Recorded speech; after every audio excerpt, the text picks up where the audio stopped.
Megastar చిరంజీవికి తెలంగాణ ప్రభుత్వం ఎన్టీఆర్ జాతీయ పురస్కారం ప్రకటించడంపై ఏపీ డిప్యూటీ సీఎం చిరంజీవి సోదరుడు పవన్ కళ్యాణ్ సంతోషం వ్యక్తం చేశారు.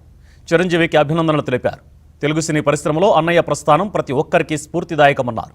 అలాగే Paidi Jayaraju, B L Reddy, Chakrapani, T L Kantha Rao, Raghupathi Venkaiah, C Narayana Reddy, Akkineni Nageswara Rao పేరిట ఉన్న పురస్కారాలకు ఎంపికైన కమల్ హాసన్, సింగీతం శ్రీనివాసరావు, అశ్విని దత్, ఆర్ నారాయణమూర్తి, రమేష్ ప్రసాద్, సుద్దాల అశోక్ తేజ, జయసుధకు అభినందనలు తెలిపారు.